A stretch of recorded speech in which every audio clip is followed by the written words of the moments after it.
ओम नमः शिवाय। श्री शिव महापुराण। जय गुरु जी। देवताओं का गर्व दूर करने के लिए तेज पुंज रूपिणी उमा का प्रादुर्भाव। मुनियों ने कहा, संपूर्ण पदार्थ पूर्ण ज्ञाता सूत जी भुवनेश्वरी उमा के जिसने जिसने सरस्वती प्रकट हुई थी अवतार का पुनः वर्णन कीजिए।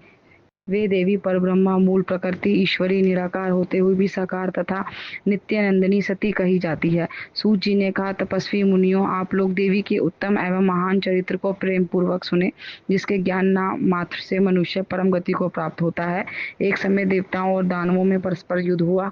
उसमें महामाया के प्रभाव से देवताओं की जीत हो गई, जिससे देवताओं को अपनी शूरवीरता पर बहुत गर्व हुआ। वे आत्मा प्रशंसा करते हुए इस बात का प्रचार करने लगे कि हम लोग धन्य हैं, धन्यवाद के योग्य हैं। असुर हमारा क्या कर लेंगे? हम लोग तो अत्यंत दुस्सह प्रभाव देखकर भयभीत हो भाग चलो कहते हुए पाताल लोक में घुस गए। हमारा बल अद्भुत है, इससे हम में आश्चर्यजनक तेज है। हमारा बल और तेज दैत्य कुल का विनाश करने में समर्थ है। अहो, देवताओं को का कैसा सौभाग्य है। इस प्रकार वे जहां तहां डींगे हाँकने लगे। तदंतर उसी समय उनके समक्ष तेज का एक महान पुंज प्रकट हुआ, जो पहले कभी कहीं नहीं देखा गया था। उसे देखकर सब देवता विस्मय में भर गए। वे रुंधे हुए गले से परस्पर पूछने लगे, यह क्या है, यह क्या है? उन्हें यह पता ही नहीं था कि यह श्यामा भगवती उमा का उत्कृष्ट प्रभाव प्रभाव है, जो देवताओं को अभिमान चूर्ण करने वाला है। यह उस समय देवराज इंद्र ने देवताओं को आज्ञा दी, तुम लोग जाओ और व्यर्थ रूप से परीक्षा करो कि यह कौन है। देवेंद्र के भजने से वायुदेव उस तेज पुंज के निकट गए। तब उस तेजोमयी रोशनी उन्होंने संबोधित करके पूछा, अजी, तुम कौन हो? उस महान तेज के इस प्रकार पूछने पर वायु देवता अभिमान पूर्वक बोले, मैं वायु हूँ, संपूर्ण जगत का प्राण हूँ। मुझ सर्वाधार परमेश्वर में ही स्थवार जंगम रूप सारा जगत ओतप्रोत है। मैं ही समस्त विश्व का संचालन करता हूँ। अब तब उस महान तेजोमय कहा, वायो, यदि तुम जगत के संचालक समर्थ हो तो यह तृण रखा हुआ है, इसे अपनी इच्छा के अनुसार चलाओ तो सही। तब वायु देवता ने सभी उपाय करके अपनी सारी शक्ति लगा दी, परंतु वह तिनका अपने स्थान से तिल भर भी नहीं हटा। इससे वायुदेव लज्जित हो गए। वे चुप हो इंद्र की सभा में लौट गए। वे अपनी पराजय के साथ वहां का सारा वृतांत उन्होंने सुनाया। वे बोले, देवेंद्र, अब हम सब लोग झूठे ही अपने सर्वेश्वर होने का अभिमान रखते हैं, क्योंकि किसी छोटी सी वस्तु को भी हम कुछ नहीं कर सकते। तब इंद्र ने बारी बारी से समस्त देवताओं को भेजा। तब जब वे उसे जानने में समर्थ ना हो सके, तब इंद्र स्वयं गए। इंद्र को आते देख वह अत्यंत दुस्सह तेज तत्काल अदृश्य हो गया। इससे इंद्र बड़े विस्मित हुए तथा मन ही मन बोले, जिसका ऐसा चरित्र है उसी सर्वेश्वरी की शरण लेता हूँ। सहस्त्र नेत्रधारी इंद्र बारंबार इसी भाव का चिंतन करने लगे। उसी समय निश्चल करुणामय शरीर धारण करने वाली सच्चिदानंद स्वरूपनी शिव प्रिया उमा उन देवताओं पर दया करने और उनके गर्व हरने के लिए चैत्र शुक्ल नवमी को दोपहर में वहां प्रकट हुई। वे उस तेज पुंज के बीच में विराज रही थी। उन अपने कांति से दसों दिशाओं को प्रकाशित कर रही थी और समस्त देवताओं को सुष्ट रूप से यह जता रही थी कि मैं साक्षात परब्रह्म परमात्मा ही हूँ। वे चार हाथों में क्रमशः वर, पाश, अंकुश और अभय धारण किए थी। श्रुतियों साकार होकर उनकी सेवा करती थी। वे बड़ी रमणीय दिखती थी तथा अपने नूतन यौवन पर उन्हें गर्व था। वे लाल रंग की साड़ी पहने हुई थी, लाल फूलों की माला तथा लाल चंदन से उनका श्रृंगार किया गया था। वे कोटि कोटि कंदरों के समान मनोहारिणी तथा करोड़ों चंद्रमाओं के समान चटकीली चांदनी से सुशोभित थी। सबकी अंतर्मय समस्त भूतों की साक्षाणी तथा परम ब्रह्म स्वरूपनी मैं महामाया इस प्रकार बोला। उमा बोली, मैं ही परब्रह्म, परम ज्योति, परम रूपिणी तथा युगल रूप धारिणी हूँ। मैं ही सब कुछ हूँ, मुझसे बिन कोई पदार्थ नहीं है। मैं निराकार होकर भी साकार हूँ, सर्व तत्व स्वरूपनी हूँ। मेरे गुण अतकर्य हैं। मैं नित्य स्वरूपा तथा कार्य कारण रूपिणी हूँ। मैं ही कभी प्राणवल्लभा आकार धारण करती हूँ और कभी प्राणवल्लभ पुरुष का, कभी स्त्री और पुरुष दोनों के रूप में एक साथ प्रकट होती हूँ। यह मेरा अर्धनारीश्वर रूप है। मैं सर्वरूपिणी ईश्वरी, मैं ही सृष्टिकर्ता ब्रह्मा हूँ, मैं ही जगत पालक विष्णु हूँ तथा मैं ही संहारकर्ता रुद्र हूँ। संपूर्ण विश्व को मैं मोह में डालने वाली महामाया भी मैं ही हूँ। काली, लक्ष्मी, सरस्वती आदि संपूर्ण शक्तियाँ तथा ये सकल कलाएं मेरे अंश से ही प्रकट हुई हैं। मेरे ही प्रभाव से तुम लोगों ने संपूर्ण दैत्यों पर विजय पाई है। मुझ पर सर्व विजयी को ना जानकर तुम लोग व्यर्थ ही अपने आप को सर्वेश्वर मान रहे हो। जैसे इंद्रजाल करने वाला सूत्रधार कठपुतली को नचाता है, उसी प्रकार मैं ईश्वरी ही समस्त प्राणियों को नचाती हूँ। मेरे भय से हवा चलती है, मेरे भय से अग्निदेव सबको जलाते हैं तथा मेरे भय मानकर ही लोकपालगण निरंतर अपने अपने कर्मों में लगे रहते हैं। मैं सर्वथा स्वतंत्र हूँ और अपनी लीला से भी कभी देव समुदाय को विजयी बनाती हूँ तथा कभी दैत्यों को। माया से परे जिस अविनाशी परमात्मा का धाम का श्रुतियां वर्णन करती हैं, वह मेरा ही रूप है। सगुण और निर्गुण ये मेरी दो प्रकार के रूप माने गए हैं।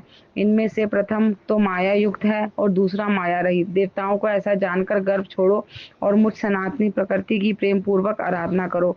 देवी का यह करुणायुक्त वचन सुन देवता भक्ति भाव से मस्तक झुकाकर उन परमेश्वरी की स्तुति करने लगे। जगदीश्वरी क्षमा करो, परमेश्वरी प्रसन्न हो, माता ऐसी कृपा करो जिससे हम फिर कभी हमें गर्व ना हो। तब से सब देवता गर्व छोड़ एकाग्रचित हो पूर्वक विधि पूर्वक उमा देवी की आराधना करने लगे। ब्राह्मणों, इस प्रकार मैंने तुमसे उमा के प्रादुर्भाव का वर्णन किया है, जिसके श्रवण मात्र से परम पद की प्राप्ति होती है।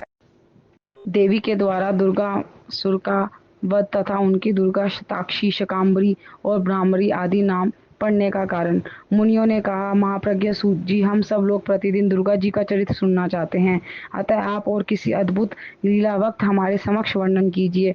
सर्वज्ञ शिरोमणि सूत, आपके मुखारविंद से नाना प्रकार की सुधा दृश्य मधुर कथाएं सुनते सुनते हमारा मन कभी तृप्त नहीं होता। सूत जी बोले, मुनियों, दुर्गम नाम से विख्यात एक असुर था जो रुरु का महाबलवान पुत्र था। उसने ब्रह्मा जी के वरदान से चारों वेदों को अपने हाथ में कर लिया था तथा देवताओं के लिए अजय बल पाकर उसने भूतल पर बहुत से ऐसे उत्पात किए जिन्हें सुनकर देवलोक में देवता भी कंपित हो उठे। वेद के अदृश्य हो जाने पर सारे वैदिक क्रिया नष्ट हो चली। उस समय ब्राह्मण और देवता भी दुराचारी हो गए। ना कहीं दान होता था, ना अत्यंत उग्र तप किया जाता था, ना यज्ञ होता था, ना ही होम किया जाता था। इसका परिणाम यह हुआ कि पृथ्वी पर 100 वर्ष के लिए वर्षा बंद हो गई। तीनों लोकों में हाहाकार मच गया। सब लोग दुखी हो गए। सब भूख प्यास का महान कष्ट सताने लगा। कुआं, बावड़ी, सरोवर, सरिताएं, समुद्र भी जल से रहित हो गए। समस्त वृक्ष और लताएं भी सूख गई। इससे समस्त प्रजाओं की चित्त में बड़ी दीनता आ गई। उससे महान दुख को देखकर सब देवता महेश्वरी योग माया की शरण में आए। देवताओं ने कहा, महामाई, अपने सारे प्रजा की रक्षा करो। अपने क्रोध को रोको, अन्यथा सब लोग निश्चय ही नष्ट हो जाएंगे। कृपा सिंधु दीन बंधु जैसे शुंभ नामक दैत्य, महाबली निशुंभ, रुमाक्ष, चंड, मुंड, महान शक्तिशाली रक्त बीज मधुकैटभ तथा महिषासुर को तुमने वध किया था, उसी प्रकार दुर्गम आसुर का शीघ्र संहार करो। बालकों से पग पग पर अपराध बनता ही रहता है। केवल माता के सिवा संसार में दूसरा कौन है जो उस अपराध को सहन करता हो। देवताओं और ब्राह्मणों पर जब जब दुख आता है तब तब शीघ्र ही अवतार लेकर तुम सब लोगों को सुखी बनाती हो। सुनकर कृपामयी देवी ने उस समय अपनी अनंत नेत्रों से युक्त रूप का दर्शन कराया। उनका मुखारविंद प्रसन्नता से खिला हुआ था और वे अपने चारों ओर हाथों में क्रमशः धनुष, बाण, कमल तथा नाना प्रकार के फल मूल लिए हुए थी। उस समय प्रजाजनों को कष्ट उठाते देखकर सभी के नेत्रों में करुणा के आंसू छलक आए। वे व्याकुल होकर लगातार 9 दिन और 9 रात रोती रही। उन्होंने अपने नेत्रों से अश्रु जल की सहस्त्र धाराएं प्रवाहित की। उन धाराओं से सब लोग तृप्त हो गए और समस्त औषधियां भी पहुंच गई। सरिताओं और समुद्र में अगाध जल भर आया। पृथ्वी पर शाक फल फूल मूल के अंकुर उत्पन्न होने लगे। देव शुद्ध हृदय वाले महात्मा पुरुषों को अपने हाथ में रखे हुए फल बांटने लगे। उन्होंने गौओं के लिए सुंदर घास, दूसरे प्राणियों के लिए यथा योग्य भोजन प्रस्तुत किए। देवता ब्राह्मण मनुष्यों सहित संपूर्ण प्राणी संतुष्ट हो गए। तब देवी ने देवताओं से पूछा, तुम्हारा और कौन कौन सा कार्य सिद्ध करूं। उस समय देवता एकत्र हो बोले, देवी आपने सब लोगों को संतुष्ट कर दिया। अब कृपा करके दुर्गा मसुर के द्वारा अपहत हुए वेद लाकर हमें दीजिए। तब देवी ने तथास्तु कहकर कहा, देवताओं तुम अपने घर को जाओ जाओ, मैं शीघ्र ही संपूर्ण वेद को लाकर आपको अर्पित करूंगी। यह सुनकर सब देवता बड़े प्रसन्न हुए। वे प्रफुल्ल नील कमल के समान त्रिनेत्र वाली जगधोनी जगदम्बा को भली भांति प्रणाम करके अपने अपने धाम को चले गए। फिर तो स्वर्ग, अंतरिक्ष तथा पृथ्वी पर बड़ा भारी कोलाहल मच गया। उसे सुनकर उस समय भयानक दैत्य ने चारों ओर से देवीपुरी को घेर लिया। तब शिवा देवताओं की रक्षा के लिए चारों ओर से तेजोमय मंडल का निर्माण करके स्वयं उस घेरे से बाहर आ गई। फिर तो देवी ने तो दैत्य दोनों को घोर युद्ध आरंभ हो गया। समारगण दोनों ओर से कवच को छिन्न भिन्न कर देने वाली तीखे बाणों की वर्षा होने लगी। इस बीच देवी के शरीर से सुंदर रूप वाली काली, तारा, छिन्नमस्तिका, श्री विद्या, भुवनेश्वरी, भैरवी, बगला, घूमा, श्रीमती, त्रिपुर सुंदरी और मातंगी, ये 10 महाविद्याएं अस्त्र शस्त्र लिए निकली। तत्पश्चात दिव्या मूर्ति असंख्य मातृकाएं प्रकट हुई। उन सब में से अपने मस्तक पर चंद्रमा का मुकुट धारण कर रखा था और वे सब की सब विद्युत के समान दीप्तिमती दिखाई देती थी। इसके बाद उस मात्र गण के साथ दैत्यों का भयंकर युद्ध आरंभ हुआ। उन सबने मिलकर उस रौरव अथवा दुर्गम दैत्य की 100 अक्षौणी सेनाओं को नष्ट कर दिया। इसके बाद देवी ने त्रिशूल की धार से उस दुर्गम दैत्य को मार डाला। वह दैत्य जड़ से खोदे गए वृक्ष की भांति पृथ्वी पर गिर पड़ा। इस प्रकार ईश्वरी ने उस समय दुर्गमासुर नामक दैत्य को मारकर चारों वेद वापस ले देवताओं को दे दिए। तब देवता बोले, अंबिके, आपने हम लोगों के लिए असंख्य नेत्रों से युक्त रूप धारण कर लिया था, इसलिए मुनिजन आपको शताक्षी कहेंगे। अपने शरीर से उत्पन्न हुई शंखों द्वारा आपने समस्त लोगों का भरण पोषण किया है, इसलिए शकांबरी के नाम से भी आपकी ख्याति होगी। शिवे, आपने दुर्गम नामक महादैत्य का वध किया है, इसलिए लोग आपको कल्याणमयी भगवती को दुर्गा कहेंगे। योग निंद्रे, आपको नमस्कार है। महाबले, आपको नमस्कार है। ज्ञानदायिनी, आपको नमस्कार है। आप जगन माता हो, बारंबार आपको नमस्कार है। तत्वमसि आदि महावाक्यों द्वारा जिन परमेश्वरी का ज्ञान होता है, उन अनंत कोटि ब्रह्मांडों का संचालन करने वाली भगवती दुर्गा को बारंबार नमस्कार है। माता, आप तक मन, वाणी और शरीर की पहुंच होनी कठिन है। सूर्य, चंद्रमा और अग्नि, ये तीनों आपके नेत्र हैं। हम आपके प्रभाव को नहीं जानते, इसलिए आपकी स्तुति करने में असमर्थ हैं। सुरेश्वरी माता, शताक्षी को छोड़कर दूसरा कौन है जो हम जैसे अरोम पर दृष्टिपात करके ऐसी दया करे। देवी, आप सदा ऐसे ही यत्न करना चाहिए जिससे तीनों लोक पर निरंतर विघ्न बाधाओं से तिरस्कार ना हो। आप हमारे शत्रुओं का नाश करते रहें। देवी ने कहा, देवताओं जैसे बछड़ों को देखकर गौएं व्यग्र हो उतावली के साथ उनकी ओर दौड़ती हैं, उसी तरह मैं तुम सबको देखकर व्याकुल हो दौड़ आती हूँ। तुम्हें ना देखने से मेरा एक क्षण भी युग के समान बीतता है। मैं तुम्हें अपने बच्चों के समान समझती हूँ और तुम्हारे लिए अपने प्राण भी दे सकती हूँ। तुम लोग मेरे प्रति भक्ति भाव से सुशोभित हो, अतः तुम्हें कोई भी चिंता नहीं करनी चाहिए। मैं तुम्हारी सारी आपत्तियों का निवारण करने के लिए सदैव उद्युक्त हूँ। जैसे पूर्व काल में तुम्हारी रक्षा के लिए मैंने दैत्यों को मारा था, उसी प्रकार आगे भी असुरों का संहार करूंगी। इसमें तुम्हें संशय नहीं करना चाहिए। यह मैं सत्य सत्य कहती हूँ। भविष्य में जब पुनः शुंभ निशुंभ नाम के दूसरे दैत्य होंगे, उस समय मैं यशोमयी देवी नंद पत्नी यशोदा के गर्भ से योजनी रूप धारण करके गोकुल में उत्पन्न होंगी और यथा समय उन असुरों का वध करूंगी। नंद की पुत्री होने के कारण उस समय मुझे लोग नंदजा कहेंगे। जब मैं भ्रमर का रूप धारण करके अरुण नामक असुरा का वध करूंगी, तब संसार के मनुष्य मुझे भ्रामरी कहेंगे। फिर मैं भीम अर्थात भयंकर रूप धारण करके राक्षसों को खाने लगूंगी। उस समय मेरा भीमा देवी नाम प्रसिद्ध होगा। जब जब पृथ्वी पर असुरों के और से बाधा उत्पन्न होगी, तब मैं अवतार लेकर प्राजनों को देव असुरों का संहार करूंगी और देवताओं का सबका कल्याण करूंगी। इसमें संशय नहीं है। जो देवी शताक्षी कही गई है वे ही देवी शकंभरी मानी गई हैं तथा उन्हीं को दुर्गा कहा गया है। तीनों नाम का नामोद्धार एक ही है, व्यक्ति का प्रतिपादन होता है। इस पृथ्वी पर महेश्वरी शताक्षी के समान दूसरा कोई दयालु देवता नहीं है, क्योंकि वे देवी समस्त प्रजाओं के संतप्त देख 9 दिनों तक रोती रह गई। देवी के क्रिया योग वर्णन। देवी की मूर्ति एवं मंदिर के निर्माण, स्थापन और पूजन का महत्व। पराम्बिका श्रेष्ठता। विभिन्न मासों और तिथियों में देव के व्रत, उत्सव और पूजन आदि के फल तथा इस संहिता के श्रवण एवं पाठ की महिमा। व्यास जी बोले, महामते ब्रह्मपुत्र सर्वज्ञ सनत कुमार, मैं उमा के परम अद्भुत क्रिया योग का वर्णन सुनना चाहता हूँ। उस क्रिया योग का लक्षण क्या है, इसका अनुष्ठान करने पर किस फल की प्राप्ति होती है तथा जो पराम्बा उमा को अधिक प्रिय है वह क्रिया योग क्या है, वे सब बातें मुझे बताइए। सनत कुमार जी ने कहा, महाबुद्धि बुद्धिमान दैत्यान, तुम जिस रहस्य की बात पूछ रहे हो वह सब मैं तुम्हें बताता हूँ, ध्यान देकर सुनो। ज्ञान योग, क्रिया योग, भक्ति योग, ये श्री माता की उपासना के 3 मार्ग कहे गए हैं जो भोग मोक्ष देने वाले हैं। चित्त का और आत्मा के साथ संयोग होता है, उसका नाम ज्ञान योग है। उसका ब्रह्मा वस्तुओं के साथ जो संयोग होता है उसे क्रिया योग कहते हैं। देवी के साथ आत्मा की एकता की भावना की भक्ति योग माना गया है। तीनों योगों में जो क्रिया योग है उसका प्रतिपादन किया जाता है। क्रम से भक्ति उत्पन्न होती है, भक्ति से ज्ञान होता है और ज्ञान से मुक्ति होती है, ऐसा शास्त्रों में निश्चित किया गया है। मुनिश्रेष्ठ, मोक्ष का प्रधान कारण योग है, परंतु योग के अधिक उत्तम साधन क्रिया योग है। प्रकृति को माया जानने और सनातन ब्रह्म को मायावी अथवा माया का स्वामी समझे। उन दोनों के स्वरूप को एक दूसरे से अभिन्न जानकर मनुष्य संहार बंधन से मुक्त हो जाता है।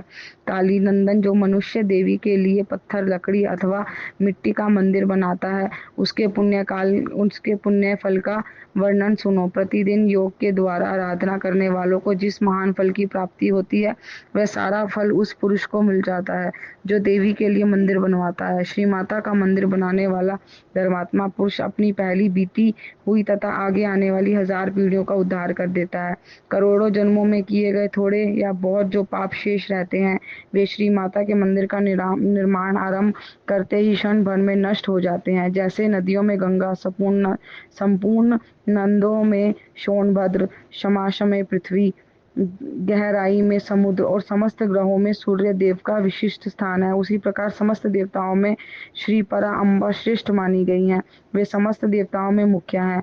जो उनके लिए मंदिर बनवाता है वह जन्म जन्म से प्रतिष्ठा पाता है। काशी, कुरुक्षेत्र, प्रयाग, पुष्कर, गंगा सागर तट, नैमिषारण्य, अमरकंटक पर्वत, परम पुण्यमय श्री पर्वत, ज्ञान पर्वत, गोकर्ण, मथुरा, अयोध्या और द्वारका इत्यादि पुण्य क्षेत्रों अथवा जिस किसी भी स्थान में माता का मंदिर बनाने वाला मनुष्य संसार बंधन से मुक्त हो जाता है।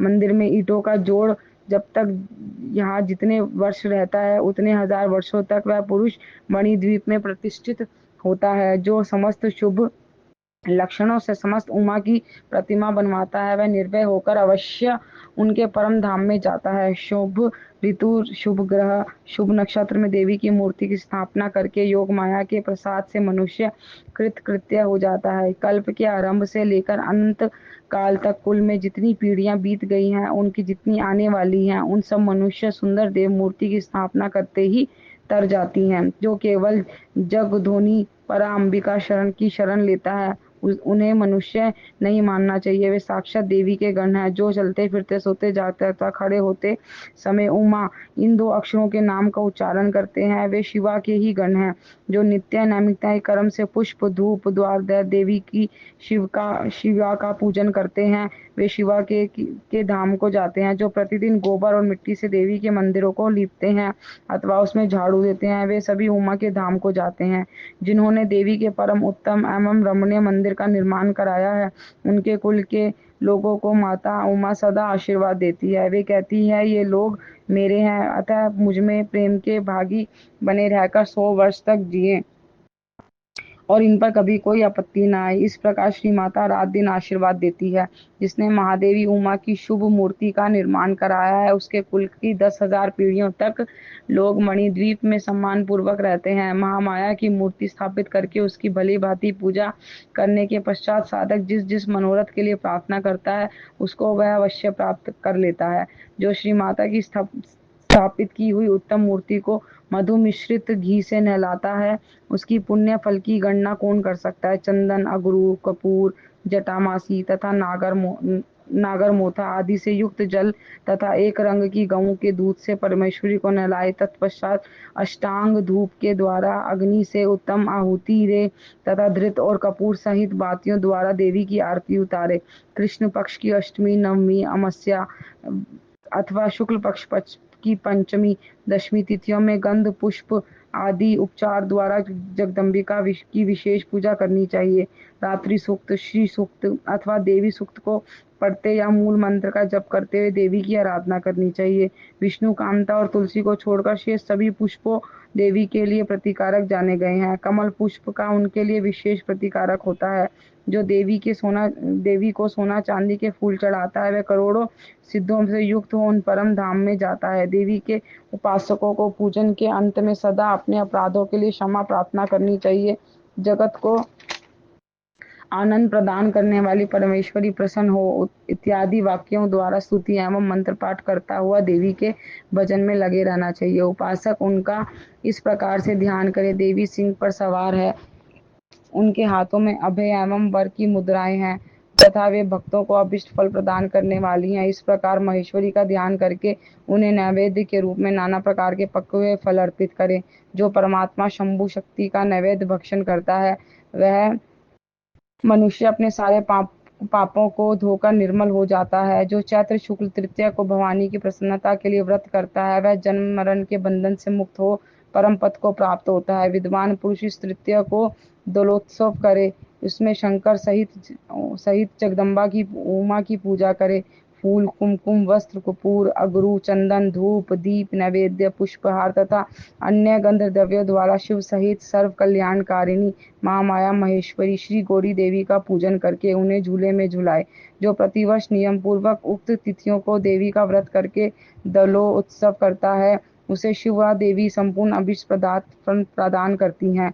वैशाख मास के शुक्ल पक्ष में जो अक्षय तृतीय तिथि आती है, उसमें आलस्य रहित सो जगदम्बा का व्रत करता है तथा बेला, मालती, चंपा, जपा, बंदूक और कमल के फूलों से शंकर सहित गौरी देवी का पूजन करता है, वह करोड़ों जन्मों के लिए किए गए मानसिक, वैचिक और शारीरिक पापों का नाश करके धर्म, अर्थ, काम और मोक्ष इन चारों पुरुषार्थों को अक्षय रूप में प्राप्त करता है। ज्येष्ठ शुक्ल तृतीया को व्रत करके जो अत्यंत प्रसन्नता के साथ महेश्वरी का पूजन करता है, उसके लिए तो कुछ भी असाध्य नहीं होता। आषाढ़ की शुक्ल पक्ष की तृतीया को अपने वैभव के अनुसार रथोत्सव करे, तो यह उत्सव देवी को अत्यंत प्रिय है। पृथ्वी को रथ समझे, चंद्रमा को और सूर्य को पृथ्वी रथ समझे, चंद्रमा और सूर्य को उसके पहिए जाने, वेद को घोड़े और ब्रह्मा जी को सारथी माने। इस भावना से मणिजटित रथ की कल्पना करके उसे पुष्पमालाओं से सुशोभित करे, फिर उसके भीतर शिवा देवी को विराजमान करे। तत्पश्चात बुद्धिमान पुरुष यह भावना करे कि पर अम्बा उमा देवी संपूर्ण जगत की रक्षा के लिए उसकी देखभाल करने में निमित्त रथ के भीतर बैठी है। जब रथ धीरे धीरे चले, तब वह जय जयकार करते हुए प्रार्थना करे, देवी दीन वत्सले, हम आपकी शरण में हैं, आप हमारी रक्षा कीजिए। इन वाक्यों द्वारा देवी को संतुष्ट करे और यात्रा के समय नाना प्रकार के बाजे बजाए। ग्राम या नगरी के सीमा के अनंत तक रथ को लेकर जाकर वहां उस रथ पर देवी का पूजन करे और नाना प्रकार के स्तोत्रों से उनकी स्तुति करके फिर उन्हें वहां से अपने घर ले आए। तदंतर सैकड़ों बार प्रणाम करके जगदम्बिका से प्रार्थना करे। जो विद्वान इस प्रकार देवी पूजन, व्रत एवं रथोत्सव करता है, वह इस लोक में संपूर्ण भोगों का उपभोग करके अंत में देवी के धाम को जाता है। श्रावण भाद्रपद मासी का शुक्ला तृतीया जो विधि पूर्वक अम्बा का व्रत पूजन करता है, वह इस लोक में पुत्र पौत्र एवं धन आदि सहित संपन्न होकर सुख भोगता है और अंत में सब लोकों से ऊपर विराजमान उमा लोक को जाता है। अश्विनी मास के शुक्ल पक्ष में नवरात्र व्रत करना चाहिए। उसके करने पर संपूर्ण कामनाएं सिद्ध हो जाती हैं, उसमें संशय नहीं है। इस नवरात्र व्रत के प्रभाव का वर्णन करने में चतुरानन ब्रह्मा, पंचानन महादेव तथा षडानन कार्तिकेय भी समर्थ नहीं है। फिर दूसरा कौन समर्थ हो सकता है? मुनि श्रेष्ठ नवरात्र व्रत का अनुष्ठान करके विरत के पुत्र राजा सुरथ ने अपने खोए हुए राज्य को प्राप्त किया था। अयोध्या के बुद्धिमान नरेश, ध्रुव, संधि कुमार, सुदर्शन इस नवरात्र के प्रभाव से राज्य प्राप्त किया था, जो पहले उनके हाथ से छिन गया था। इस व्रत राज का अनुष्ठान और महेश्वरी की आराधना करके समाधि वैश्य संसार बंधन से मुक्त हो मोक्ष की भागी होते हैं। जो मनुष्य अश्विनी मास के शुक्ल पक्ष में विधि पूर्वक व्रत करके तृतीया, पंचमी, सप्तमी, अष्टमी, नवमी एवं चतुर्दशी तिथियों को देवी का पूजन करता है, देवी शिवा निरंतर उनसे संपूर्ण अभिष्ट मनोरथों की पूर्ति करती रहती है। जो कार्तिक, मार्गशीर्ष, पौष माघ और फाल्गुन मास के शुक्ल पक्ष की तृतीया को व्रत करता है तथा लाल कनेर आदि फूलों से एवं सुगंधित धूपों से मंगलमयी देवी का पूजन करता है, वह संपूर्ण मंगल को प्राप्त कर लेता है। स्त्रियों को अपने सौभाग्य की प्राप्ति एवं रक्षा के लिए सदा इस महान व्रत का आचरण करना चाहिए तथा पुरुषों को भी विद्या, धन एवं पुत्र की प्राप्ति के लिए इसका अनुष्ठान करना चाहिए। इसके सिवा अन्य भी जो कोई देवी को प्रिय लगने वाला उमा महेश्वरी आदि के व्रत हैं, मुमुक्षु पुरुषों को उनको भक्ति भाव से आचरण करना चाहिए।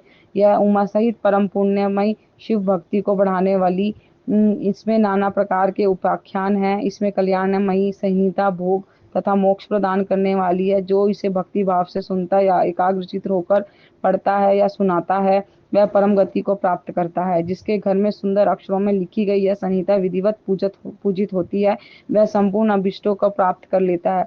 उसे भूत प्रेत पिशाच आदि दुष्टों से कभी भय नहीं होता। वह पुत्र पोत आदि संपत्ति को अवश्य पाता है, इसमें संशय नहीं आता। शिवा की भक्ति चाहने वाले पुरुषों को सदा परम पुण्यमय रमणीय उमा संहिता का श्रवण एवं पाठ करना चाहिए। ओम नमः शिवाय। नमः पार्वती पते हर हर महादेव। जय माता दी।